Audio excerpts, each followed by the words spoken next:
Praise the Lord. Shrimati Charles Cowman గారి రచనల నుండి ఎడారిలో సెలయేర్లు అను గ్రంథము నుండి అనుదిన ధ్యానములు. వస్త్రములను గూర్చి మీరు చింతింపనేలా? అడవి పూలు ఎలాగ ఎదుగుచున్నవో ఆలోచించుడి. అవి కష్టపడవు అడగవు, అయినను తన సమస్త వైభవంతో కూడిన సొలొమోను సైతము వీటిలో నొకదాని వలనైనను అలంకరింపబడలేదు. మత్తయి సువార్త 6:28-29 వచనములు. మధ్య వేసవి వేడిమిలో కొండ ప్రాంతాల్లో నిలబడి నిర్జీవంగా పడి ఉన్న ప్రకృతి వైపు చూసినప్పుడు మనసు తరుక్కుపోతుంది. వేడిగాలులు వసంతకాలపు అందాలను పూర్తిగా తుడిచిపెట్టేశాయి. ప్రకృతి దాని తాజాదనాన్ని ఎప్పుడో కోల్పోయింది. లూపిన్, డైసీ, బటర్కప్, బంతి, చేమంతి, సంపంగి, చెగల్వ, నీలంబరం లాంటి పూలన్నీ ఎప్పుడో కనుమరుగైపోయాయి. ఇప్పుడు ఎండిన గడ్డి, ఎండిపోయిన పొదలు తప్ప మరేమీ కనిపించడం లేదు. కానీ ఎండినట్లుగా కనిపించే గడ్డిలో జీవం ఉంది. తాజాదనం కోల్పోయినట్టున్న మొక్కలన్నిటిలో జీవం ఉంది. చచ్చినట్టుగా కనిపించే చెట్లన్నిటిలో ప్రాణం ఉంది. వచ్చే వసంతం నాటికల్లా నిర్జీవంగా పడి ఉన్న కొండల్ని కోనల్ని అలంకరించేందుకు సరిపడ ఊపిరి వాటిలో ఉంది. ఒక్కసారి నడుం వంచి ఎండిన గడ్డి వైపు నిదానించి చూడు.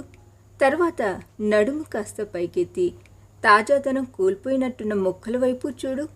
ఆ తర్వాత చచ్చినట్టుగా కనిపించే చెట్ల వైపు చూడు.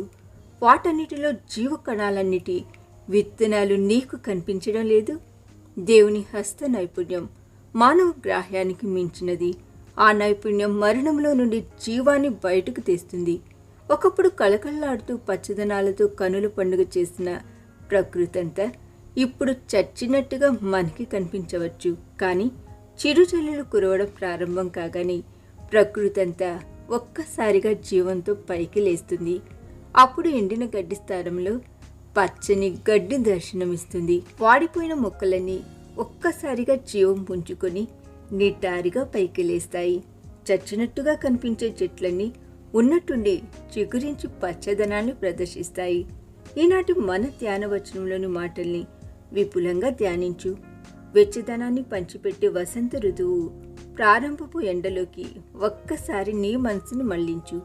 పల్లపు ప్రాంతాల్లో రంగుల తివాచి పరిచినట్టుగా సోయగాల్ని ప్రదర్శిస్తూ కనిపించే అడవి పుష్పాలకి తెలుసు తమకున్నది ఒకే ఒక జీవితమని, అది కూడా అతి స్వల్పమైనదని. అయినప్పటికీ తాము బ్రతికే ఆ స్వల్ప కాలంలో అనేకులకు కనువిందు కలిగిస్తూ ఆనందంగా బ్రతికేస్తుంటాయి.